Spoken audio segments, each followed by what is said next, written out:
Bonjour à toutes et bienvenue dans C'est pour une copine, le podcast des femmes faites par une femme. Je suis Brenda Boucris, fondatrice d'Attitude Séduction, chef d'entreprise, experte en amour et en relations hommes-femmes, et j'ai aidé quelques 500 000 personnes à devenir plus ambitieuses, plus alignées et plus séduisantes. Avec C'est pour une copine, je vais t'accompagner à partir à la recherche de ta féminité, de ta sensibilité, pour t'aider à te séduire, te réinventer et t'épanouir comme tu le mérites. Je vais te parler de ces sujets souvent tabous qu'on ne t'a pas vraiment appris à l'école. Je vais te parler d'amour, de séduction, de sexualité et bien sûr d'estime de soi.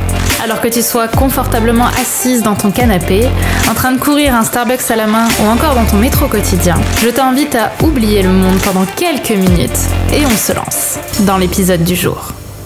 Comprendre ces schémas toxiques. Oui, aujourd'hui, on va parler de schémas toxiques, les filles, dans C'est pour une copine. On va parler de finalement comment est-ce qu'on arrive à s'en dépatouiller, comment on arrive à les comprendre et surtout comment on fait pour arriver à des schémas plus sains et plus bénéfiques.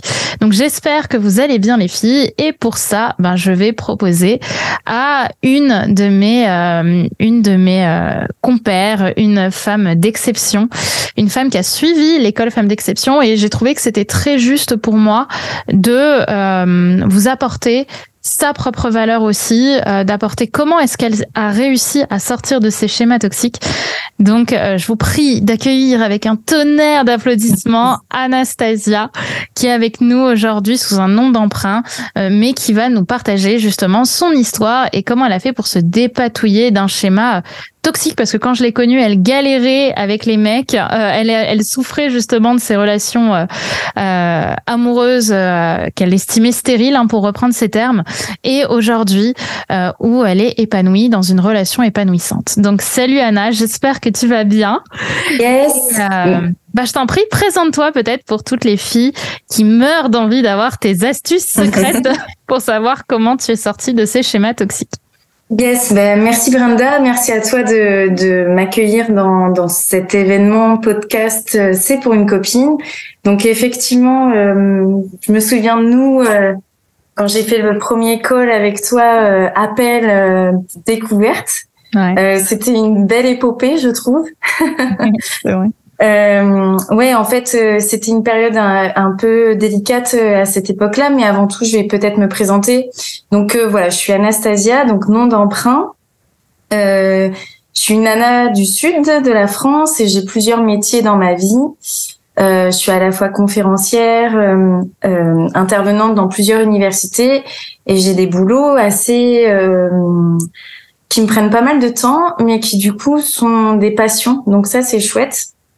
Et en fait, pourquoi je t'ai appelé? Parce que déjà, je te suivais sur YouTube, et que du coup, je me disais, cette nana, j'aime bien, elle a un joli impact. Et je me suis dit, allez go Anastasia, il faut y aller, on va faire le call. Et je savais pas dans quoi je m'embarquais, mais ça a été pour moi le plus beau saut que j'ai fait pour moi. Et donc, du coup, j'étais dans une période où je finissais une relation toxique avec clairement, et c'est pas un abus de langage de ma part, un pervers narcissique. Je venais d'aménager dans mon nouveau chez moi et je venais de prendre un nouveau boulot, et surtout, je venais de perdre mon papa. Donc c'était une période assez compliquée et challengeante. Donc je disais compliquée à l'époque, et ce qui a changé, c'est que je vais dire challengeante, parce que du coup c'est plutôt neutre et c'est plutôt dans le up.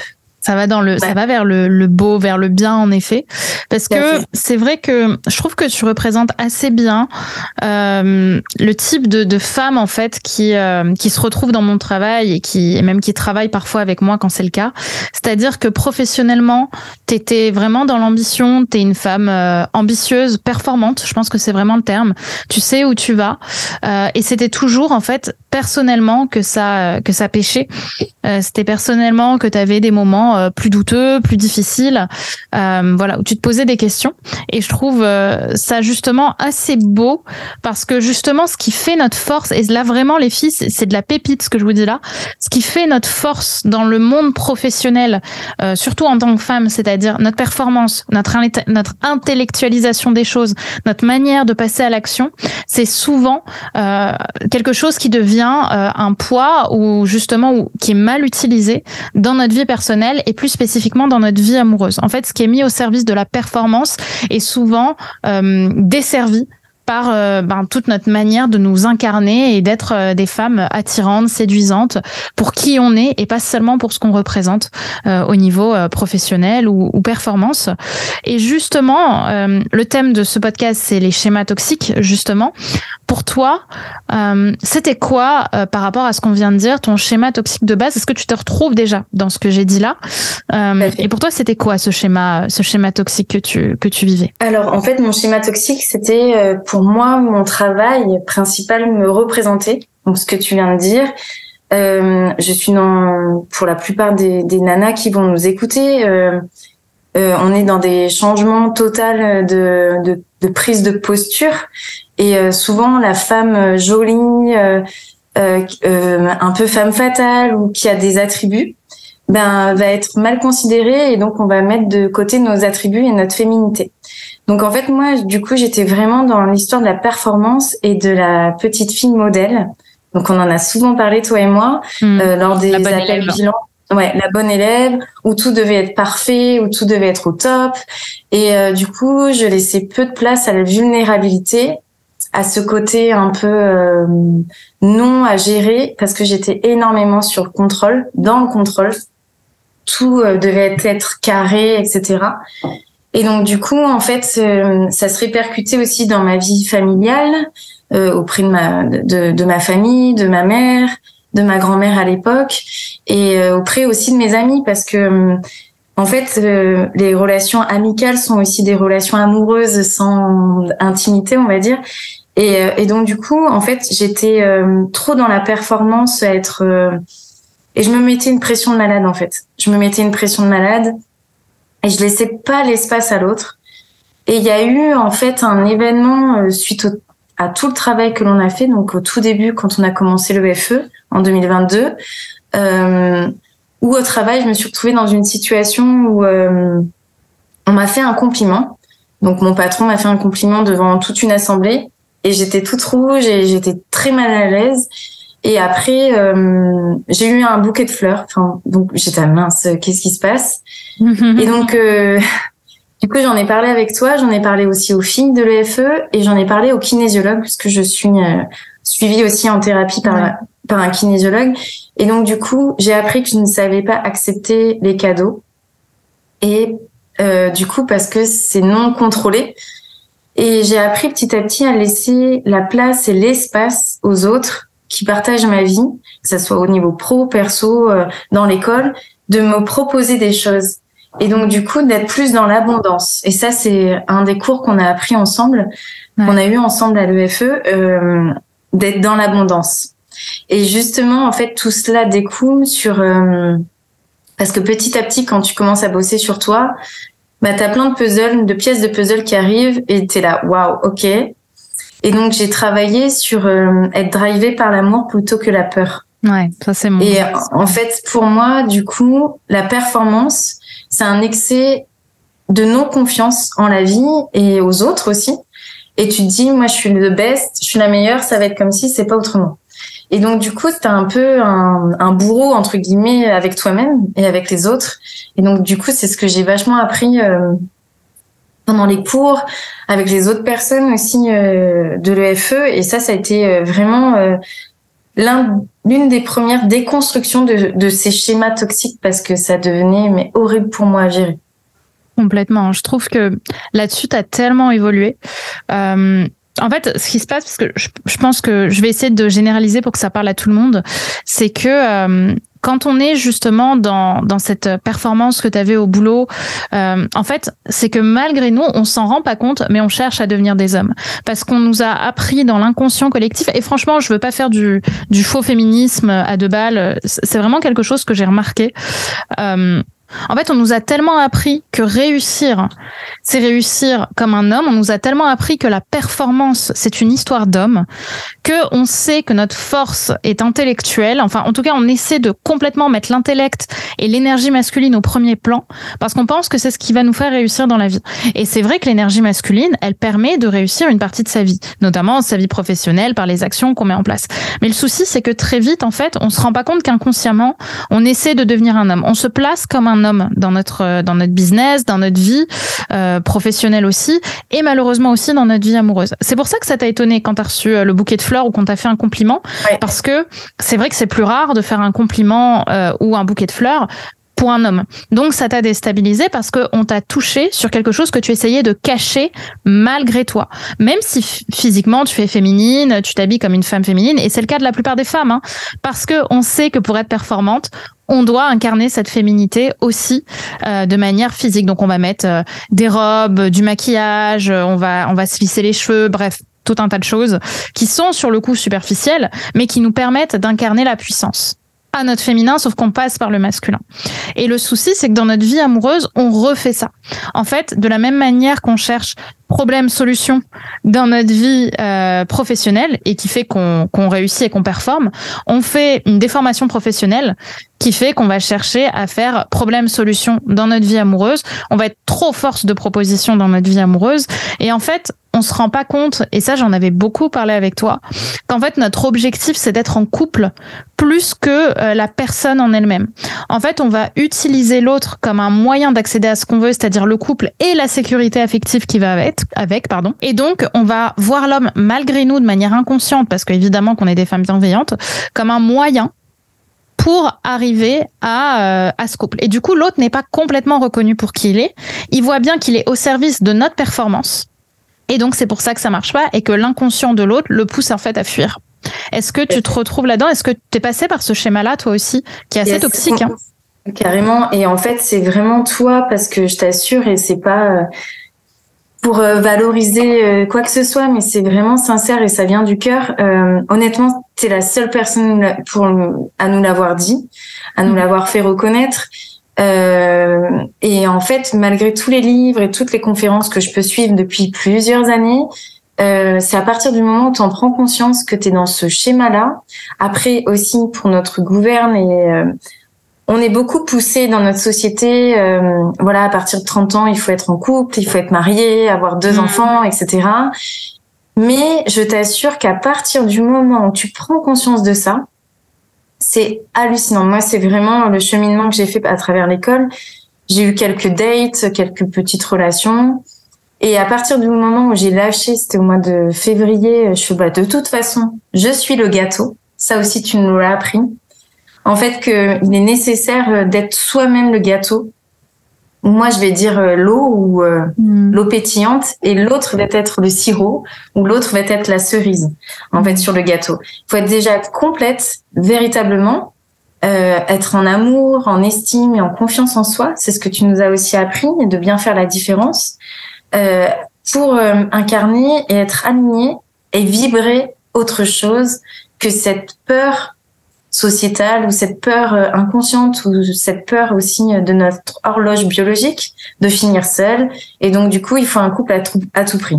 Et ça, véritablement, je trouve que c'est une sacrée pépite punchline de ouf, parce que honnêtement, personne ne nous dit ça, c'est un truc de malade. Donc, du coup, moi, à partir de février 2023, j'ai fait OK, c'est bon, je suis le gâteau, tout va bien aller. De toute façon, je sais que je vais rencontrer une belle personne, que je vais être maman. Il y a pas de souci. Je l'ai travaillé aussi beaucoup avec le kinésiologue, parce que j'ai compris qu'en fait mon inconscient me jouait des tours, et on l'a travaillé aussi ensemble et avec les filles, parce qu'on l'a partagé. Donc ça, c'était chouette.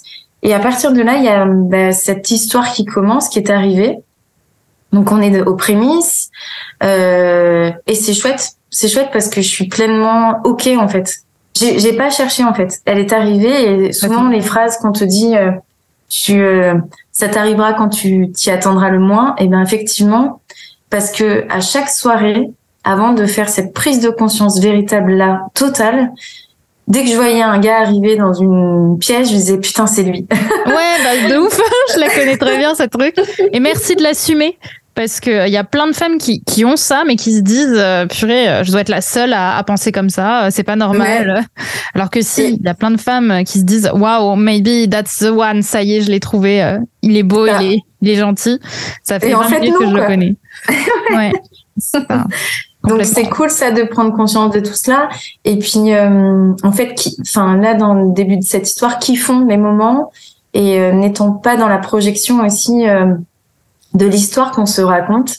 On va y aller piano, tout doucement, et c'est cool. C'est ok. C'est tellement juste. Je vais même aller plus loin par rapport à cette histoire de gâteau, parce que il y a pas mal de personnes qui doivent se demander un petit peu ce que je veux dire par là. Mais en fait, j'estime que notre estime de nous, notre confiance en nous, notre amour de nous, en gros, est un gâteau, et qu'il est divisé en 10 parts à peu près égales, différentes mais égales. Et on a en face de nous un mec qui a ses parts de gâteau aussi. Il lui en manque 1-2, mais voilà, on fait pas attention. Et en fait, ce qui se passe, c'est qu'on va lui arracher les parts de son gâteau pour essayer de les foutre dans notre gâteau et avoir un gâteau complet. Et le problème, c'est que ça marche pas. Ça marche pas parce que les parts de l'autre ne sont pas faites pour aller dans notre gâteau.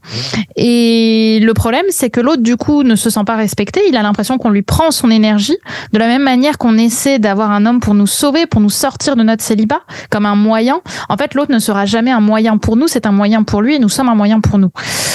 Et c'est tout. Et en fait, ce qui se passe, c'est que il faut pas attendre que le gâteau soit complet pour trouver l'amour, parce qu'à ce moment-là, il faudra attendre le dernier jour de notre vie. Je pense que ce qui est important, c'est de se dire, ok, en effet, mon gâteau, il est pas complet. Il me manque des parts et ça me crée des insécurités chez moi.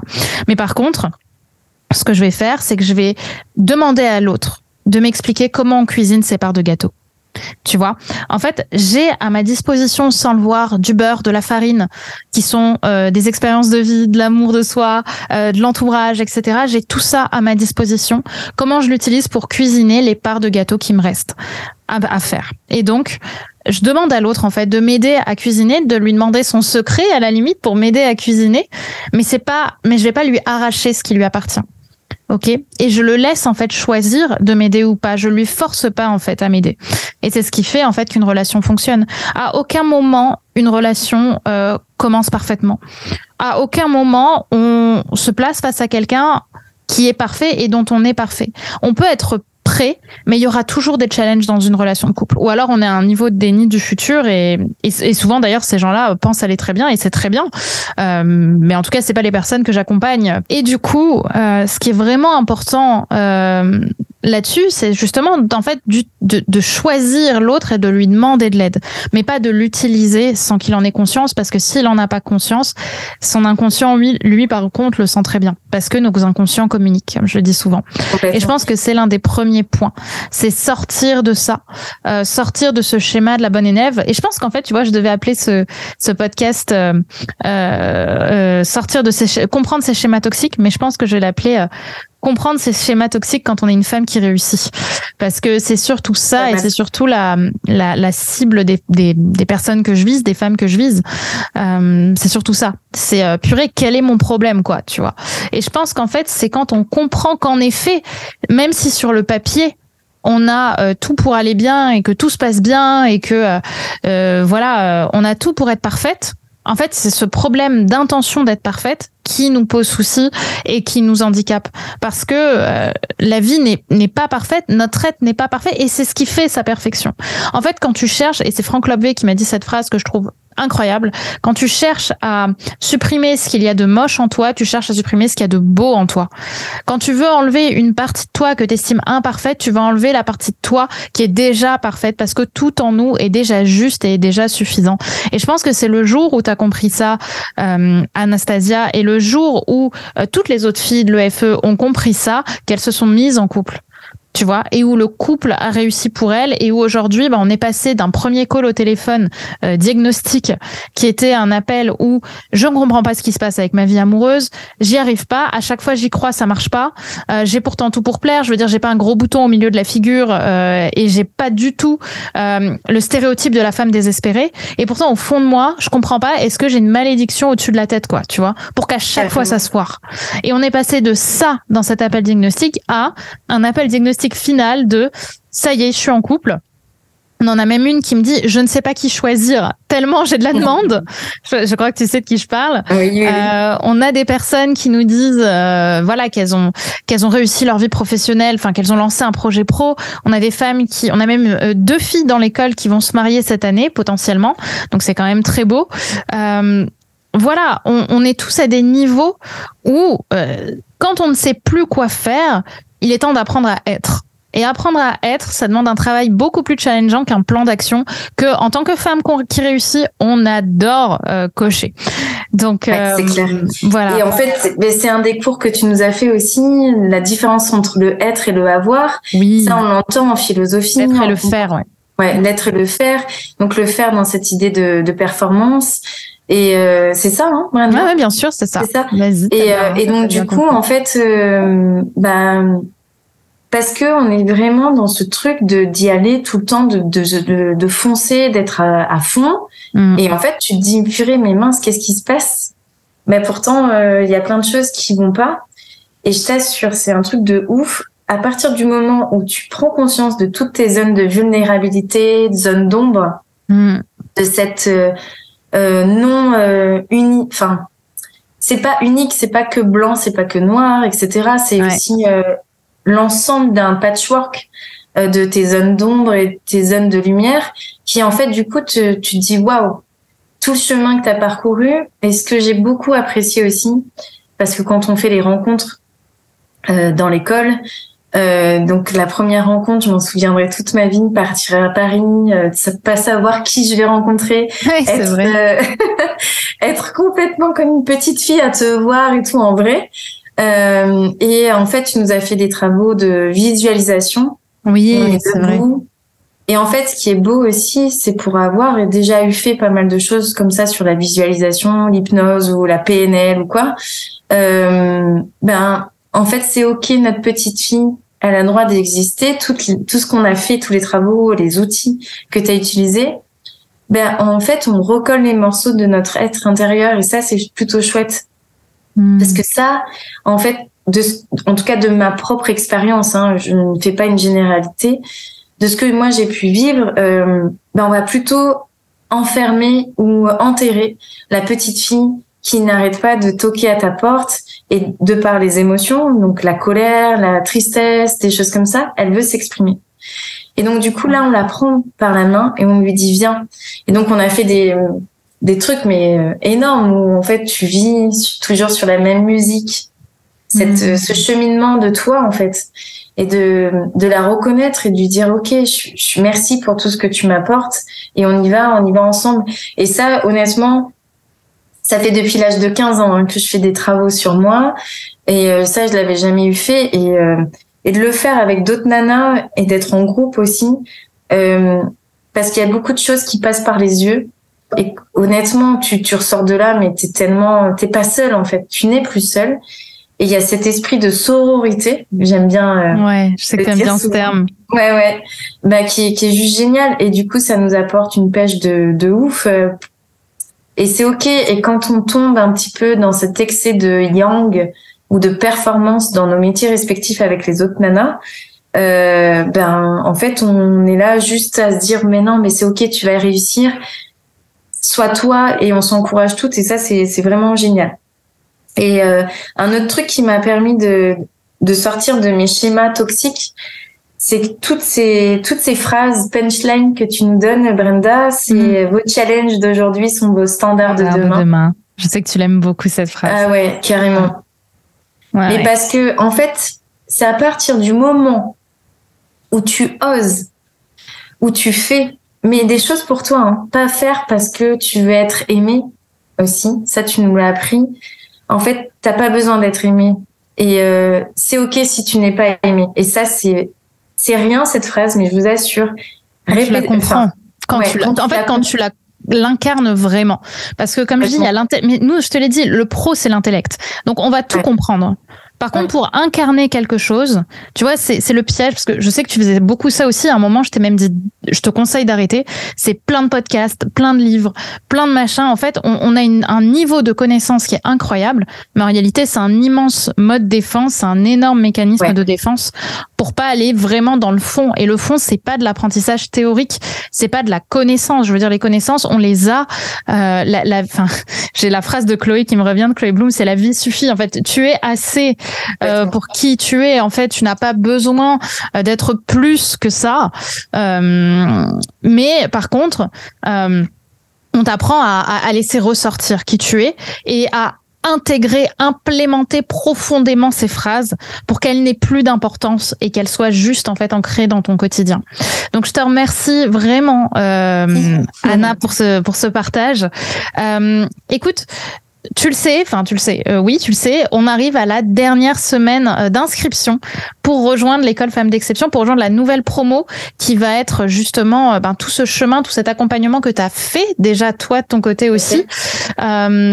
Et sur lequel on a des profils assez incroyables puisqu'on sélectionne vraiment les profils. Ça passe par un appel avec un membre de mon équipe qui vraiment vous parle. Voilà, on voit vraiment si c'est fait pour vous. On vous présente le programme parce que mon but, moi, c'est d'avoir 100% de satisfaction.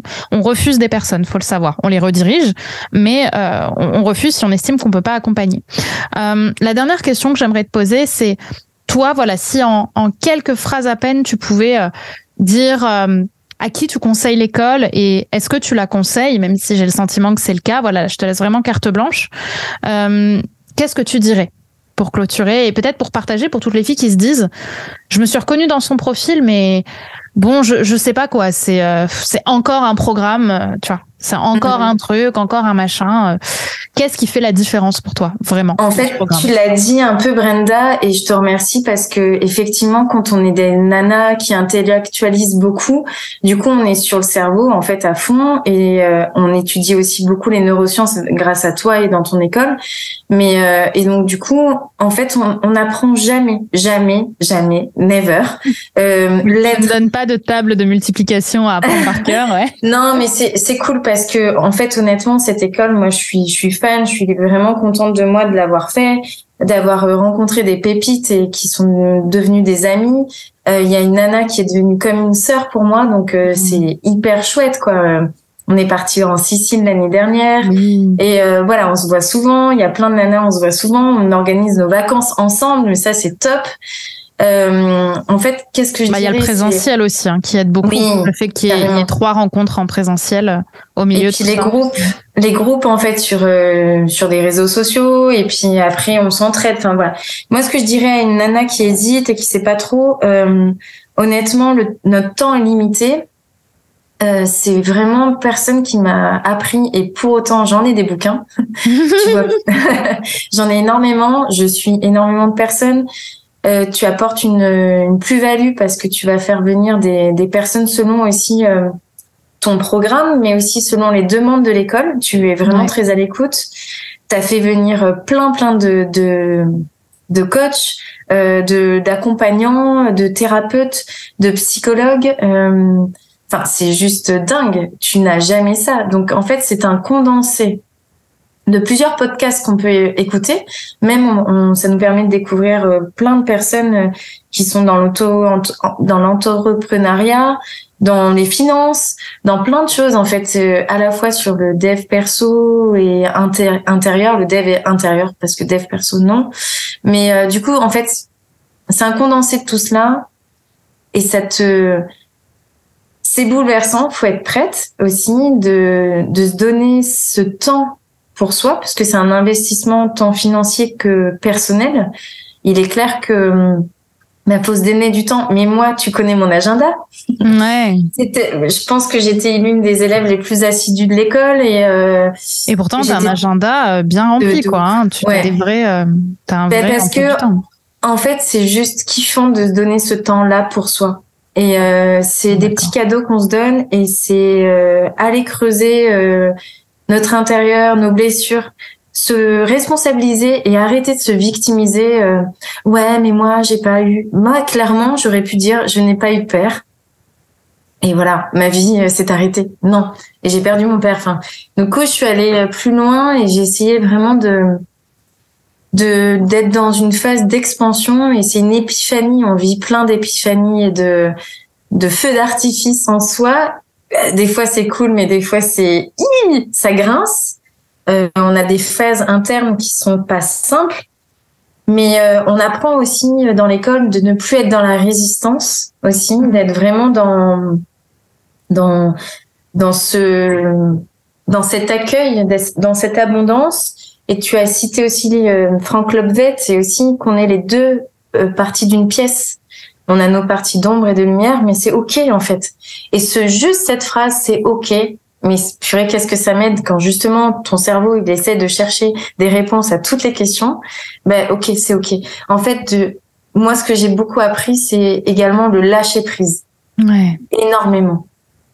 Bien sûr. Quand j'étais tout le temps sur le contrôle et tout le temps dans le cerveau et pas forcément dans le cœur, alors que je suis quelqu'un de très intuitif. Donc ça m'a permis l'école aussi de prendre dans mes bras mon côté intuitif, mon côté spirituel que j'avais laissé de côté justement par la performance. Et ce côté yin, en fait, féminin que nous avons toutes, notre petite voix, enfin, on l'appelle comme on veut. Mais c'est ok, en fait, je suis moins dans la perfection, dans la performance. Je suis plutôt dans, ok, on y va, c'est ok. C'est pas simple tous les jours parce que notre cerveau et notre inconscient, notre ego, dès qu'il y a quelque chose qui change, du coup, va nous faire des réactions. Mais c'est ok. Du coup, je les accepte de plus en plus. Je suis tellement d'accord avec toi, c'est tellement juste ce que tu dis et je pense que inconsciemment ce qui aide beaucoup et enfin on va terminer là après, c'est les profils parce que tu vas avoir des profils de femmes qui incarnent ce lâcher prise et qui ont des problèmes ailleurs et en fait les deux en fait s'embrassent, tu vois. Quand je pense à une fille qui a 20 piges, qui a rejoint l'école et qui a eu son expérience de fille de 20 ans qui a pu aider des femmes de 60 ans à se trouver et à connecter de la même manière qu'il y a des femmes de 40 ans qui ont déjà 2 enfants ou 3 enfants ont pu accompagner des femmes dans leur grossesse parce qu'on a eu une grossesse, on a eu 2 grossesses, dans le FE. Voilà, je trouve qu'en fait, le fait de connecter avec des profils différents, mais aussi des origines différentes, on a des femmes du Canada, de Paris, de Suisse, on a d'Amsterdam, enfin, on en avait vraiment de partout. Je trouve que tout ça enrichit énormément inconsciemment. Et c'est là où, en fait, le conscient se redescend et l'inconscient capte. Et je pense que ça change tout aussi. C'est pour ça qu'on sélectionne, comme je l'ai dit, les femmes. De se féliciter aussi, de se féliciter toutes. D'avoir des femmes qui chouette. Et un endroit où tu peux déposer. Je pense que c'est ça aussi. Complètement. Et d'oser, en fait, vraiment avec ces autres femmes, être vulnérable. Et donc, du coup, c'est un peu des tests avant de se lancer un peu dans la vie ou avec notre conjoint ou avec nos parents. Et donc, on travaille vraiment sur tout un tas de sujets et c'est top. Je suis ravie, Brenda, de faire partie de l'école et de la première mouture. C'est vrai qu'il y a eu un si beau chemin. C'est si beau. Enfin, je suis si heureuse de toi mais c'est parfait parce que et j'ai beaucoup d'émotions, ça peut-être ça s'entend à travers les ondes, mais vraiment bravo d'avoir cru en cette école, d'avoir cru en nous aussi, la première promo. C'est vrai. C'était fou. Et c'est chouette. Ouais. C'est chouette. Écoute, merci à toi encore une fois. Le monde a besoin de femmes comme toi. Et de femmes comme nous, femmes comme vous, et de femmes comme nous toutes, comme toi qui écoute ce podcast aussi. Et voilà, je suis aussi très émue. Donc, écoute, on va conclure. Donc, merci à toutes. Si vous souhaitez prendre votre appel, du coup, pour rejoindre potentiellement l'école, pour faire le point sur votre situation, c'est vraiment la dernière semaine. Après, on n'ouvre plus. Les inscriptions seront fermées et vous aurez passé votre tour si c'est quelque chose qui vous intéresse. Donc, prenez votre appel. Il n'engage à rien. Il est gratuit. Il faut être motivé. Il faut être prête à donner du temps. Il faut être dans une situation financière qui soit quand même stable. On est sur un accompagnement en dessous de 3 000 €, mais il faut quand même avoir des moyens pour pouvoir se le permettre. Et encore une fois, on essaie vraiment d'adapter les échelonnements. Donc, si c'est quelque chose qui vous parle, je vous en supplie, prenez cet appel. Vous n'avez rien à perdre. Il reste plus beaucoup de créneaux. Donc, allez-y. Et moi, je m'occupe de vous avec mon équipe pendant les 6 prochains mois. Je vais même aller plus loin jusqu'à la fin de l'année. On terminera fin novembre, début décembre. Et je veux que l'année 2024, ce soit l'année de votre mariage, ce soit l'année de votre réussite pro, ce soit l'année de votre chérie, ce soit l'année de vos enfants et que vous alliez vers l'avenir que vous avez envie d'avoir. Voilà, on va tout faire pour. Donc, prenez votre appel. Le lien est dans la bio. Merci, Anastasia, pour ton témoignage. Merci, Brenda. Et merci à toutes. J'espère vous retrouver très vite au sein de l'école. Gros bisous. Et voilà, c'est déjà la fin de cet épisode, de notre épisode du jour. J'espère qu'il t'aura plu et qu'il t'aura séduite. Si tu aimes ce podcast, n'oublie pas que la meilleure façon de me le dire, c'est d'y mettre 5 étoiles, de le recommander autour de toi et de me partager tes jolis commentaires. Ça me fait toujours énormément plaisir de pouvoir vous lire et de pouvoir voir un petit peu à quel point tout cela fait sens pour vous, fait sens pour toi. Je te remercie d'avoir regardé ce podcast. N'oublie pas de t'abonner si c'est pas déjà fait, puisque je vais t'en publier très prochainement. Donc je te dis à très vite pour un prochain épisode et n'oublie pas que tout ça, c'était juste pour une copine.